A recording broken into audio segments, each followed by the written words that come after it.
මම හිතන්නේ මේ අපි හැමෝම පහුගිය දාලේ තුල දිගටම කතා කළා රජ්‍ය වෛද්‍යානික සංගමයේ විදිහටත් රටේ මේ මොහොත වන විට අපේ සෞඛ්‍ය පද්ධතිය ද්විත්ව අභියෝගයකට මුහුණ දෙමින් ඉන්නවයි කියන කාරණේ. මොනවද මේ ද්විත්ව අභියෝග? පළවෙනි කාරණේ ඖෂධ සම්බන්ධයෙන් මතුවලා තියෙන බරපතල තත්ත්වය. දෙවෙනි කාරණය ඉන්ධන අර්බුදයත් එක්ක සෞඛ්‍ය පද්ධතියට වෙලා තියෙන බලපෑම. ඒතර අපි දකිනවා විවිධ දෙනා විවිධ ආකාරයට ප්‍රකාශ කරනවා මේක අපි හැමදාම දැක්ක මොන රජයේ හිටියත් මොන ඇමතිවරයා හිටියත් ඖෂධ හිඟයක් පිළිබඳ ප්‍රකාශයට පත් කරන හැම වෙලෙම බලධාරීන් ගොඩක් වෙලාවට උත්සාහ කරන්නේ නෑ එහෙම එකක් නෑ ප්‍රශ්නයක් නෑ කියන එක කියන්න. ඒ හින්දා රජයේ වෛද්‍යානික සංගමයේ විදිහට අපේ ශාඛා සංගම් 122ක් තියෙනවා. ඒ හරහා මේ බිම් මට්ටමේ තියෙන තොරතුරු ඒ කියන්නේ මේ වෙනකොට රෝහල් වල මොනවද නැති ඖෂධ තොග පිළිබඳ ඉතාම බරපතල ප්‍රශ්නයක් තියෙන්නේ කොයි තැන්වලද කියන කාරණා සම්බන්ධයෙන් මොන ඖෂධ කියන කාරණේ සම්බන්ධයෙන් තොරතුරු මේ වෙනකොට එකතු කරමින් පවතිනවා. මේ වෙනකොට රෝහල් ගණනාවක තොරතුරු අපිට අද දවසේ ඇතුළතත් ලැබිලා තියෙනවා. දැන් මේ තියෙන්නේ සමස්ත නැගෙනහිර පළාත තුල මේ වෙනකොට out of stock ඒ කියන්නේ බෙහෙත් නැහැයි කියලා ත්‍රිකුණාමලේ රෝහල, අම්පාර රෝහල, මඩකලපුව ශික්ෂණ රෝහල ඇතුළු රෝහල් ගණනාවකින් අපිට ඒ ඖෂධවල නම් ලයිස්තුත් එක්ක ඇවිල්ලා තියෙනවා. මේක ඊටාම් බරපතල තත්ත්වයක්. මම හිතන්නේ මේ ඖෂධ ලයිස්තු ටික අපිට බැලුවොත් එහෙම සෞඛ්‍ය අමාත්‍යාංශය මේක දන්නේ නැහැ කියලා කියන්න බෑ. සමහර ඒවා අත්‍යවශ්‍ය ඖෂධ. සමහර ඒවා අපිට යම් ඖෂධ වලින් රිප්ලේස් කරන්න පුළුවන් ඒවා. නමුත් ඒ රිප්ලේස් කරන්න එහෙම නැත්නම් අපිට ආදේශක විදිහට පාවිච්චි කරන ඖෂධ පවා දැන් මේ තියෙන ත්‍රිකුණාමලේ රෝහලේ මේ වෙනකොට එක පෙත්තක්වත් නැති ඖෂධ ලයිස්තු. ඒතර මේ ගත්තාම මේ ඊටාම පැහැදිලිව රට තුල ප්‍රශ්නයක් තියෙනවායි කියන එක පැහැදිලි. වාසනාවන්ත තත්ත්වය තමයි තාමත් මේ එක බේතක් නැති උනායි කියලා මිනිස්සුන්ට මැරෙන්න තැනට ගිහිල්ලා නැහැ. මොකද වෛද්‍ය ශාස්ත්‍රයේ තියෙන නිපුණතාවයන් පාවිච්චි කරලා එක ඖෂධයක් වෙනුවට ආදේශකයක් තව ඖෂධයක් පාවිච්චි කරලා ජීවිත බේර ගන්න පුළුවන් වෙලා තියෙනවා. නමුත් අපි එදා කියපු විදිහට අදත් කියන්න තියෙන්නේ මේ තත්ත්වය හරියට කළමනාකරණය කරගත්තේ නැත්නම් ත්‍රිකුණාමලේ විතරක් නෙමේ මේ තියෙන හම්බන්තොට රෝහලේ මේ තියෙන පානදුර රෝහලේ ඊළඟට අපි ගත්තාම කඹුරුපිටිය රෝහලේ තත්ත්වය අපි ළඟ වාර්තා වෙලා තියෙනවා මේ වෙනකොට ජාතික පිළිකා ආයතන එහෙම නැත්නම් අපේක්ෂා රෝහලේ තත්ත්වය පිළිබඳව වාර්තා වෙලා ජයවර්ධනපුර රෝහලේ පවා නොමැති ඖෂධ ලයිස්තු මේ වෙනකොට ලැබිලා තියෙනවා. අද දවසේ ඇතුළත සියලුම රෝහල් වල ප්‍රධාන රෝහල් වල ජාතික රෝහල් ඇතුළුව ශල්‍ය උපකරණ ඊගාවට ශල්‍ය කර්ම සඳහා ඒ නිර්වින්දනය කරන්න අවශ්‍ය ඖෂධ ඒ සියලුම ඖෂධවල හිඟතාවයන් පිළිබඳ ඒ ඖෂධවල මේ මොහොතේ පවතින බරපතල තත්ත්වය පිළිබඳ වාර්තා අද අපිට ලැබෙන නියමිතයි. මේ සියල්ලම සෞඛ්‍ය අමාත්‍යාංශය මේව දන්නේ නැත්නම් අපි රජ්‍ය වෛද්‍යානික සංගම විදිහට ලෑස්ති මේ තොරතුරු සෞඛ්‍ය අමාත්‍යාංශයට ලබා දෙන්න. ඒ කියන්නේ බිම් මට්ටමින් හරි කළමනාකරන පද්ධතියක් නොමැති වීමේ අඩුපාඩුව හරහා එක පැත්තකින් හරියට තොරතුරු ලැබීම සහ අනිත් පැත්තෙන් සමහර නිලධාරීන්ගෙන් ලැබෙන උපදෙස් වැරදි උපදෙස් හරහා මේ පවතින තත්ත්වය පිළිගන්නේ නැතුව ඉස්සරහට යන්න උත්සාහ කිරීම. ඕනම ප්‍රශ්නයක් නිවැරදි කරන්න නම් අපිට පළවෙනි පියවර තමයි රටේ ප්‍රශ්නයක් වෙන්න පුළුවන් සෞඛ්‍ය ශාස්ත්‍රීය ප්‍රශ්නයක් වෙන ප්‍රශ්න පිළිගන්න ඕනේ. ප්‍රශ්නයක් තියෙනවායි කියන එක පිළි අරගන්න යන්න ඕනේ ඉස්සරහට. එහෙම නැතුව ප්‍රශ්නයක් නෑ කියලා හිතීමේ ප්‍රතිඵලය අද රටේ තත්ත්වය බැලුවමත් අපිට පේනවා. මේ අවුරුද්දකට කලින් රටේ මේ වගේ තත්ත්වයක් උද්ගත වෙනවායි කියලා බලධාරීන්ට මේ සම්බන්ධයෙන් මතයක් ප්‍රකාශ කරපු අවස්ථාවේදී කවුරුත් පිළිගත්තේ නැහැ. අන්තිමට සම්පූර්ණ රටම අගාධයට ගිහිල්ලා තමයි අද කෙලවර වෙලා තියෙන්නේ. ඒතර සෞඛ්‍ය ශාස්ත්‍රයේ පවා මේ මුලින්ම පිළිගන්න මේ වගේ තත්ත්වයක් තියෙනවායි කියලා. ඊට පස්සේ ඉදිරිපත් කරන්න මේක විසඳගන්න මොකක්ද තියෙන වැඩපිළිවෙල කියලා.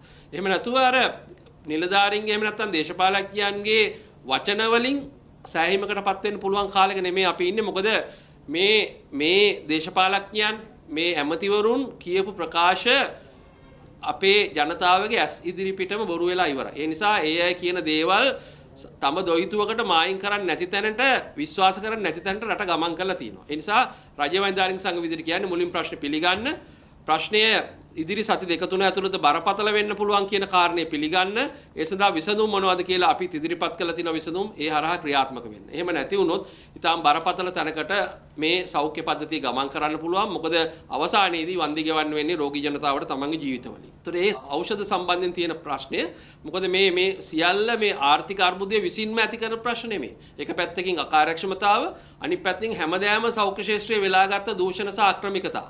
මේ සියල්ල නොවෙනස්ව ඉදිරියට ගමන් කරනවා. ඇමතිවරු මාරු වුණත් ඒ සියල්ල ඉදිරියට ගමන් කරමින් තියෙන මොහොතක තමයි අපිට කතා කරන්න වෙලා තියෙන්නේ. ඒ නිසා ඒ සියල්ල සැලකිල්ලට අරගෙන විගණකාධිපති වාර්තා ඊටාම් පැහැදිලිව එදා වගේම අදත් ඉදිරිපත් වෙමින් තියෙනවා. රුපියල් 6ට මිලදී ගන්න පුළුවන් සමහර ඖෂධ හදිසි මිලදී ගැනීම කියන කඩතුරාවට මුවා වෙලා රුපියල් 600ට තමයි මිලදී ගන්න. 100 ගුණයකින් මිල ඉහළ ගිහිල්ලා. ඒතර මේ කතා කරන මාතෘකා සමහර ඒවා ඖෂධ මාෆියාවට වාසියක්. ඒ අය බලාපොරොත්තු වෙන්නේ ඖෂධ හිඟයක් රට තුල නිර්මාණය කරන්න. ඒ හරහා ඒ අය බලාපොරොත්තු වෙන්නේ කිහිප දෙනෙකුට වාසි ගන්න පුළුවන් හදිසි මිලදී ගැනීම කියන ඒ වචනෙට මුවා වෙලා Tamanට අවශ්‍ය දේ කරගන්න. ඒ හරහා ඊටාම අසීමාන්තික විදියට ලාභ ලබා ගන්න. ඒතකොට ඒකට අවශ්‍ය පාර කැපිලා තියෙනවා. ඒකට අවශ්‍ය වැඩපිළිවෙල යනවා. මොකද මේ ඇනෝම් කලට වේලාවට නිකුත් නොකිරීම, සැපයුම් කරුවන්ට අවශ්‍ය මුදල් නිසිකලට නොගෙවීම හරහා සමස්ත මේ ශේෂ්ත්‍රයේම අද විශාල බරපතල හානියකටපත් වෙලා තියෙනවා. ඒ වගේම පෞද්ගලික අංශයටත් මේකට අද මුහුණ දෙන්න වෙලා තියෙනවා. විශේෂයෙන්ම ඉන්ධන අර්බුදයත් එක්ක පෞද්ගලික අංශය තුල පෞද්ගලික ඖෂධ සල්වල පවා සාමාන්‍ය අපි ෆාමසි කියලා හඳුන්වන ෆාමසි වල පවා බෙහෙත් අද ඊටාම බරපතල හිඟයකට මුහුණ දෙන්න සිද්ධ වෙලා තියෙනවා. ඒ නිසා ඉස්පිරිතාලේ නැහැයි කියලා ලියන බේත එදා අපිට ප්‍රශ්නයක් නැතුව මිලදී ගැනීම හැකියාව තිබිච්ච කෙනාට ප්‍රයිවට් ෆාමසියකින් මිලදී ගන්න පුළුවන්කම තිබුණා. නමුත් අද කනගාටුවට කාරණේ තමයි ඉස්පිරිතාලේ නැහැයි කියලා අපි පිටට ලියන බේත හොයන්න ෆාමසි 10කට යන්න වෙලා තියෙනවා සාමාන්‍ය ජනතාවට. එහෙම ගිහිල්ලත් සමහර බේත් හොයාගන්න බැරි තත්ත්වෙ ගිහිල්ලා තියෙනවා. අනිත් පැත්තෙන් ගත්තාම ඖෂධවල මිල ඩොලර් එකේ වැඩිවීමත් එක්ක ඊට අමතරව ඊටත් අසීමාන්තික ලෙස අනුපාතික නොවන විදිහට සමහර ඖෂධවල විශේෂයෙන් දියවැඩියාව අධික රුධිර පීඩනය ඇදුම වගේ ඒ සුලභව අපිට ජනතාව අතර තියෙන රෝග සඳහා භාවිත කරන ඉතාම සුලභව බහුලව භාවිත කරන ඖෂධවල පවා මිල 100 200 300 ගුණයකින් ඉහළ ගිහිල්ලා තියෙනවා. සමහර ඖෂධ රෝගීන් මාසයකට බෙහෙත් ලිව්වම සතියකට තමයි ගන්න පුළුවන්කම තියෙන්නේ කලින් ගත්ත මිලට. ඒ නිසා ඉතාම බරපතල තත්යකටපත් වෙලා තිනවා. රජයේ රෝහල් පද්ධතිය විතරක් නෙමේ පෞද්ගලික අංශයටත් අද මේකට මුහුණ දෙන්න වෙලා තිනවා. විශේෂ ඖෂධ බෙදා හැරීමේ කටයුතු. දැන් අපි එළවලු බෙදා හැරීම ඉන්ධන අර්බුදයත් එක්ක වෙලා තියෙන ප්‍රශ්න ගැන අපි කතා කරනවා. නමුත් අද වෙනකොට ඒක ඖෂධ ශේෂ්ත්‍රයටත් බලපාලා තිනවා. ඖෂධ පවා රට පුරා බෙදා හැරීමේ කටයුතු අඩපණ වෙලා තිනවා ඉන්ධන අර්බුදයත් එක්ක. ඒ නිසා මේක ඊටාම බරපතල තත්ත්වයක්. මේ සියල්ලට සාමූහික උත්තරයක් දෙන්න බැරි වුණොත් එහෙම සමස්ත රජයේ සේවය වගේම පෞද්ගලික අංශ සෞඛ්‍ය අංශයත් කඩා වැටීමේ අවදානමකට ලක් වෙලා තියෙනවා කියන කාරණේ අනතුරු වැගීමක් ලෙස මේ මොහොතේ කරන්න ලෑස්තියි. දෙවෙනි කාරණේ තමයි ඉන්ධන අර්බුදයත් එක්ක මතුවලා තියෙන ඍජු ප්‍රශ්නය. කියන්නේ සෞඛ්‍ය ශේෂ්ත්‍රයට. ඒක කාරණා තුනක් යටතේ අපි දකිනවා. පළවෙනි එක තමයි බරපතලම කාරණේ තමයි ගිලන් රථ සඳහා ලැබෙන ඉන්ධන ප්‍රමාණය සීමා වීම. මොකද මෙච්චර දවසක් ගිලන් රථ සඳහා ඉන්ධන ලැබුණා ඩිපෝ හරහා. ඒ කියන්නේ මධ්‍යම ගමනාගමන මණ්ඩලයේ ඩිපෝ හරහා. නමුත් අද ඒ තත්ත්වයට බරපතල අභියෝගයක් ලක් වෙලා තිනවා. ඊටාම සීමා සහිත ඉන්ධන ප්‍රමාණයක් තමයි මේ මධ්‍යම ගමනාගමන මණ්ඩලයේ CTB ඩිපෝ හරහා මේ මොහොතේදී නිකුත් වෙන්නේ. ඒ නිසා සමහර රෝහල් වල දැන් ඔබ දැක්කා මම දැක්කා අද ජනමාධ්‍ය වාර්තා කරලා තියෙනවා. අපි ප්‍රසිද්ධ කාරණයක් තමයි අපේ මම හිතන්නේ සිනමාවේදී මේ ජැක්සන් ඇන්තනි මහත්මයාගේ ඒ අනතුර වෙච්ච වෙලාවේ එතුමාව ශල්‍ය කර්මයක් සඳහා කොළඹට ගේන්න අනුරාධපුර රෝහලේ මේ ඇම්බියුලන්ස් එකට එහෙම නැත්නම් ගිලන් රථයට ඉන්ධන සපයා ගැනීමත් අභියෝගයක් වුණා. බොහොම අමාරු වෙලා තමයි ඒ ඉන්ධන ටික සපයගෙන තමයි එතුමාව කොළඹට ට්‍රාන්ස්ෆර් කරන්න උනේ. එතකොට මේක ඉදිරියේදී ඊටාම් බරපතල තත්ත්වයට යන්න පුළුවන්. හිතලා බලන්න හම්බන්තොට රෝහලට බරපතල රෝගී තත්ත්වයකින් රෝගියෙක් ගේනවා.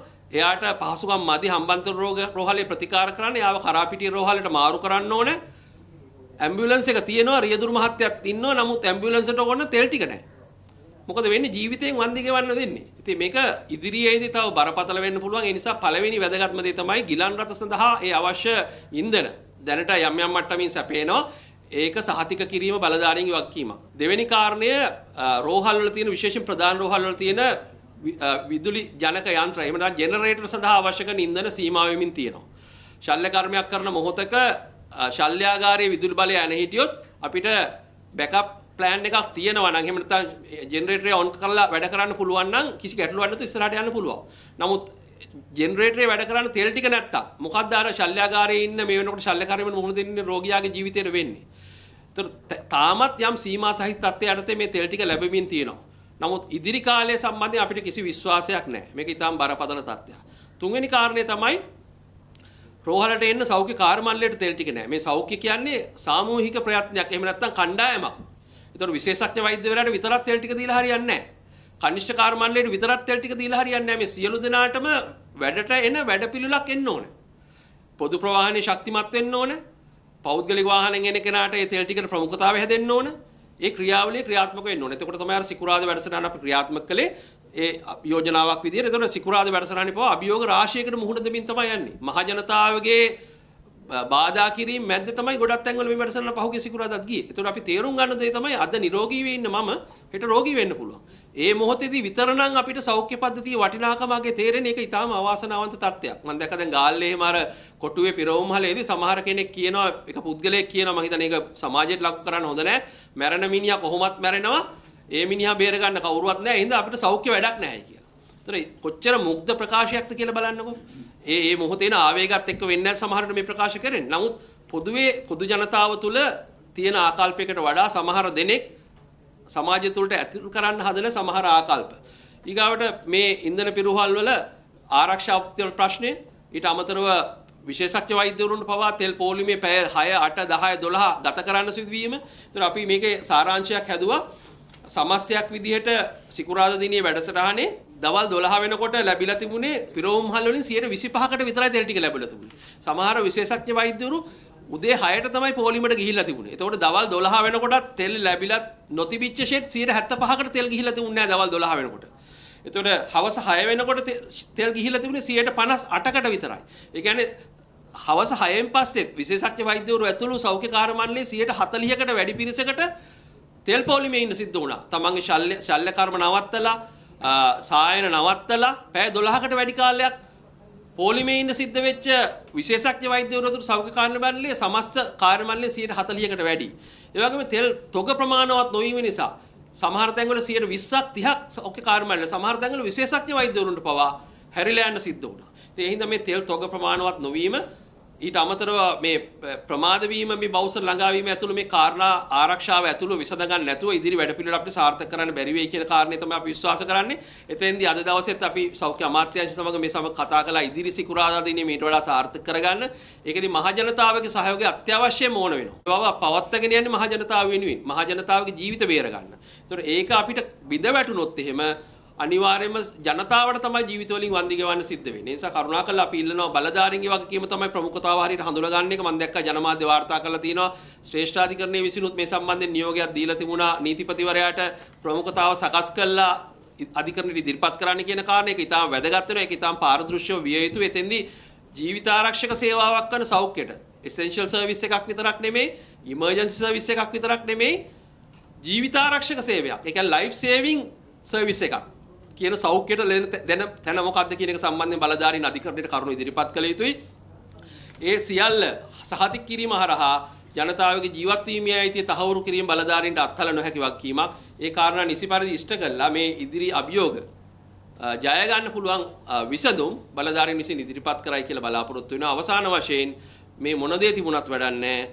රෝගියා රෝගී වුණාට පස්සේ ඉස්පිරිතාලෙට එන්න පහසුකම් නැත්තම්. ඒ කියන්නේ අපි දැන් බේඩ් ටිකක් දෙනවා. අනිත් පැත්තෙන් අනිත් පහසුකම් ටිකත් ඉස්පිරිතාලේ හදනවා. අනිත් පැත්තෙන් වෛද්‍යවරුන්ටත් තෙල් ටික සපයලා එතනත් මොනවා හරි දෙයක් කරනවා.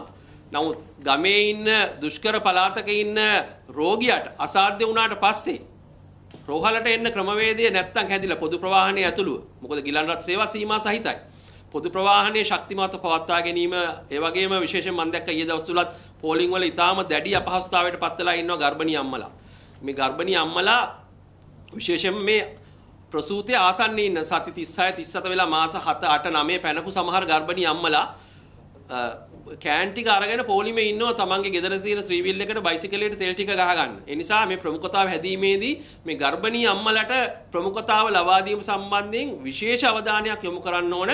මොකද ඒ අයගේ ප්‍රසූතය කියන එක දින වකවානු ඒ අයගේ පාලනයෙන් තොරව තියෙන දෙයක්.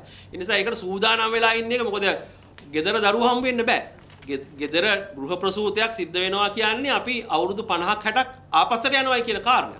දැන්ටත් රටක් විදිහට අපි එහෙම ආපස්සට ගිහිල්ලා දිනවා. නමුත් දරු ප්‍රසූත හරහා නැවත රට ආපස්සට යනවා ඒ හරහා මාතෘ මරණ අනුපාතය, ලදරු මරණ අනුපාතය ඇතුළු අපේ සමස්ත සෞඛ්‍ය පද්ධතිය තමයි කඩන් වැටෙන්නේ. ඒ නිසා දරුවෙක් හම්බ වෙන සුදුසුම තැන තමයි රෝහලක්. ඒක ළඟම තියෙන රෝහල වෙන්න පුළුවන්. එහෙම නැත්නම් Taman සැලසුම් කරපු රෝහල වෙන්න පුළුවන්. ඒ මොකු වුණත් රෝහලට ළඟාවීම සඳහා ගර්භණී අම්මලට අවශ්‍ය කරන පහසුකම පොදු ප්‍රවාහනයේ ඇතුළුව සකස් විය යුතුයි කියන තැන රජ වෛද්‍යාරික සංඝ විඳිනවා. ඒ සියල්ල සම්පූර්ණ කිරීමෙන් විතරයි අපිට සෞඛ්‍ය පද්ධතිය මේ පවතින තත්ත්වයෙන් හරි ඉදිරියට ගෙන යා හැකියි. එහෙම නැත්නම් සමස්ත පද්ධතිය කඩා වැටීම සිද්ධ වෙන්නේ. ඒ හරහා ජීවිත වලින් වන්දි ගෙවන්න තමයි රටේ ජනතාවට සිද්ධ වෙන්නේ. ඒක වළක්වා ගැනීම බලධාරීන්ගේ අත්හල නොහැකි වගකීමක් කියලා නැවත අපි අවධාරණය කරනවා. මොමිස්තුති